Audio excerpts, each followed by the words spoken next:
Welcome to our community. Susie Thomas here with you this morning. And what a treat to welcome State Representative Christina Hagan Nemeth. Good morning to you. Good morning. Thank you for having us. So wonderful to have you. And there's so many things that we want to get an opportunity to speak with you about today. But for one thing, just the term and just your title, State Representative, you have one of the more fun stories of how you came into public service. I'd love it if you could tell that. Sure. I've been blessed to live in a family where there's a small business environment and also a public service environment.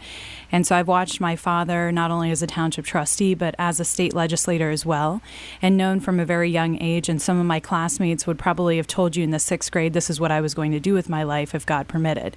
And since he has, we've had an interesting journey getting here. I was actually running for the seat when I was a freshman in college at Malone University. And some thought it was odd at the time. And I actually received significant pushback from my own party. They spent about $70,000 against me in a non-incumbent open seat primary. Wow. So it was not as quick of a walk into office as most people assume, knowing that my father and I are a father-daughter combo of wanting to serve people. Mm-hmm. And so there was actually a 3-year period between my father's service in the House and the legislature and me getting into office. I was appointed at the age of 22 under Speaker William Batchelder, who himself was also the youngest member of the House when he started. Now, he was nearly in his 70s when he made the appointment, and many people questioned his judgment because I was so young. But what people didn't really realize were men have been doing this. Several men, 25 or so under 27, had served in the legislature. Derek Sievers was 18, younger than I was. And he knew the potential for youth and service and the need for our voice to be represented adequately as well, considering we go and fight and die for these rights. And so he made the appointment, and my House peers supported me and voted me into office in the legislature, and I've been there 5 years since. And since then have run and been elected to Yes, the office. Exactly. We've been on the ballot 2 times since my original appointment. We've won both times with significant support from both Democrats and Republicans and independents. We've been very blessed to have overwhelming support. And my dad teases me on occasion because he says I do better than he ever did. And I said, Dad, you know, you're far more intellectual than I'll ever be, but I'm a little bit nicer. And that can go a long way. Right, yeah, absolutely. How perfect that he happened to be the speaker, that the speaker happened to be the speaker at that time, who himself had been the youngest appointed at that time. And you are the youngest female that's ever? Yes, I'm the youngest female to serve in the history of the state. I am still the youngest female today, and since the last term that I've been serving, there has been a younger member appointed. So I'm not currently the youngest member of the General Assembly, but I am still the youngest female. You continue to raise eyebrows as a female as you take your daughter Josephine with you. What's been the reaction to that? It's been interesting. Initially, we received a little bit of pushback just because people were not used to the concept of maybe women walking and chewing gum at the same time. And, you know, I have to say I have phenomenal role models, both my father and my mother. My mother took us everywhere that she went. She ran our family business alongside my father, whether she was going on service calls or working in the office. We were right with her, and we are blessed to be in an environment where our parents were able to prioritize raising us and working and serving in the community in different ways, whether that's through the trades or through public service. And I believe that that is something that I want to carry forth for my daughter, because I know I wouldn't be the woman I am today if my parents hadn't spent so much time working on and guiding me and showing God's love in my path. And so we've had interesting, eyebrows raised. But with time, I think we've put some of those concerns and fears to rest. Just like when I was first appointed, people thought I was too young. And so I enjoy the opportunity to change minds. That's what I love to do. And we've, in this scenario, been able to change a lot of hearts and minds. And people are really seeing the power of what a woman can achieve if she's got God at the center of her life. Mm-hmm. Oh, boy, truer words were never spoken. It's fun to think of you taking Josephine with you now. You take your daughter to work day, just as your father used to with you, correct? That's right. I was probably a little bit older, so I was able to, think about what the bills had in content. But My husband and I won't be surprised if her first words aren't mama or dada, but there's something to do with the legislative process because whether it was in the womb or, now through almost 5 months on the 8th, actually it will be the 8th. So she has been learning and growing and understanding this environment. We even had sat down with the Psychiatric Physicians Association when they had a few legislative issues they wanted to discuss. And she sat on my lap during the meeting. We talked about all 4 bills that they had concerns with or were supportive of.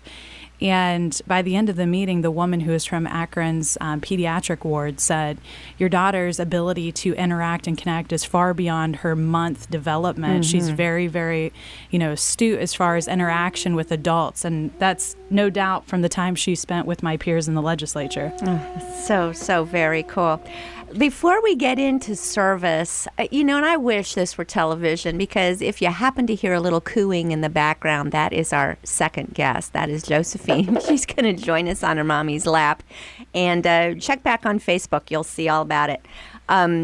Let's talk about your work ethic because you did something very unusual there as well. Very, very inspiring. And hi there. Oh, it's going to be very hard for me to concentrate now because I've got this adorable face, actually 2 of them looking at me right now. Let's talk about your work ethic because where a number of people finishing college now are doing everything they can to get out of paying back their student loans. You took a different path. Talk about that.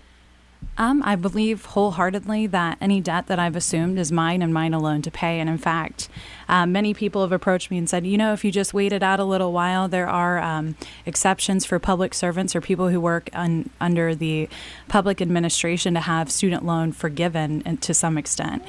And my response has always been, I would never assume that the taxpayers should burden or be burdened with money that I took out personally for something that I sought to achieve.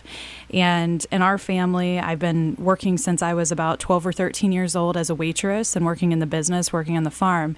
And it was never assumed that anyone owed me anything. In fact, my parents taught me very early, whether it was, a pair of tennis shoes for school that I wanted that were more expensive than my parents were willing to pay, that I needed to work towards those goals. And so we continue to believe, and I'm actually debating right now, and this is a family life work balance choice. I work well over full-time as a legislator, sometimes 60 hours plus a week. Mm-hmm. And I'm debating whether I should go back and wait tables. I've waited tables until I was 38 weeks pregnant, and that has significantly helped me to pay down my student loans. And I know the value of working those extra jobs on the weekends because we've cut down our student loans dramatically because of that extra little bit of time I worked on the weekends. 2-3 days made, probably 3 or 4 years difference in the time that I'll be paying my loans off. So I'm very happy to have had those opportunities to serve and work and pay down the debt. But there's no doubt in my mind that assuming taxpayers should pay this will only take us further and further into debt as a nation when we have, $19 trillion in debt, $50 trillion in owed services to Americans. It's nobody's business paying for my student loans.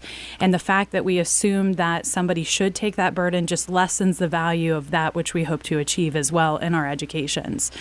Wow. And those numbers you're saying there, those are so mind-boggling. I cannot even begin to get my head around what that number actually stands for. How many times to the moon and back you can stack dollar bills before you get to that point. It's hard to fathom. It truly is. Something else, one of your accomplishments that I think is very inspiring is we talk about the ability to unite people across the aisle. You came up with something in the area of tourism. Could you talk about that a little bit? A few terms back, we actually worked on finding a way to create a funding mechanism for tourism that would long-term be self-sufficient, self-funding. But we changed the way we marketed tourism because we see for every $1 we invest in tourism in the state of Ohio, $14 return. Because anytime we can get, an Ohioan or somebody from the Midwest or anyone in the nation to choose Ohio as the place where they vacation, spend time, invest, we see, substantial dollars, sometimes nearly $200, $250 per day for a couple or family that chooses to spend a weekend in Ohio. So that boosts our economy. We even see through oil and gas development, the substantial increases we've had in our hotel stays, our businesses, our local environment. But the tourism related legislation we worked on changed the funding mechanism so it becomes self-sufficient. So eventually the dollars that the state was putting in would come out of the fees for advertising, et cetera, and would self-fund, yet we'd be able to do more because our surrounding partners, Michigan, et cetera, you will hear frequently their advertisements in Ohio because they do this very well. So we've gotten better at it over the last 5 years, and we're drawing in significant dollars, and that's all without having to tax our people more. So it makes sense, and it's been a good vehicle for bringing people to all of our great assets in Ohio, whether that be seeing the glacial grooves and Kelly's Island that are, one of a kind in the world, or coming here to the Canton Football Hall of Fame, which is a national landmark, or going to the Cleveland Rock and Roll Hall of Fame, or COSI, or some of the wonderful places we have to visit, whether it be Hocking Hills or our beautiful assets, just the wonderful things we have, like the Hartville Kitchen and the Hartville Hardware, which, if they are the largest hardware store in the nation, that leads me to believe that they are the largest hardware store in the world. So if we have opportunities to speak more about these and advertise them, we're going to bring people into Ohio, and hopefully people that end up planning a family here and calling this home as well. That's one of the things we keep talking about here on the Our Community program. Is Ohio has it all. Northeast Ohio has it all. So maybe Michigan has Tim Allen doing their spokespeople thing, but we've got Drew Carey or a million other people to choose from. And as you say, so many professional football players coming back to the area. What will it mean now with Hall of Fame Village? Are you getting involved with that at all? Well, I just think we have, some profound opportunities to market what we have with the Football Hall of Fame here in Stark County. And then, also, not to speak only to my party, but the Republican National Convention coming here. We're just seeing hotels spring up left and right, infrastructure being updated, and jobs for the skilled trades. So there's so many positive things about economic development and marketing and advertising the assets we have, that's always something that should be central to our focus, because we're not only competing on a state-by-state competition level, we're competing on a global stage. So we need to continue to share with the world what Ohio has to offer, and it will benefit us. Well, a couple weeks ago, Kirk Schuring was here talking about the film industry and bringing the film industry here to Northeast Ohio as well, and taking care of the infrastructure for that. Just incredible things. What a wonderful future we have to look forward to. I should know the name of this group, but you were named to a group of young people in public service on a national level. What was that, and what were the kinds of works that you did together? I was actually named just recently, right after Josephine's birth, to the Forbes 30 Under 30 list. That was it. And I was in the group of law and policy. So it's highlighting people from across the nation and actually the world in different sectors who are excelling or making their mark on the world. And so we were blessed to be honored and recognized for our service here in the state of Ohio, for our public policy and for our desire to serve people. There certainly were all types of people in that group, including, administrative aides and people that are on the policy side, specifically dealing with certain types of policies or how to improve the political atmosphere or have worked for former administrations, et cetera. So it was a wide breadth of individuals. I was the only lawmaker on that list under law and policy, so that was a honor in itself. But we were fortunate to be named to that. And there are also different sectors that get honored, whether it's, work in acting or being an actress or marketing or business. So we're blessed to be in that very interesting and diverse group, where I see talented young people striving to make not only our state but our nation and our world a better place. So we're blessed to even be considered as a part of that, and quite frankly overwhelmed that God has us in this role to do good things. Very cool. We are speaking with State Representative Christina Hagan, and her daughter Josephine joins us as well. We have to take a break. We'll be back in a minute. You're listening to Our Community.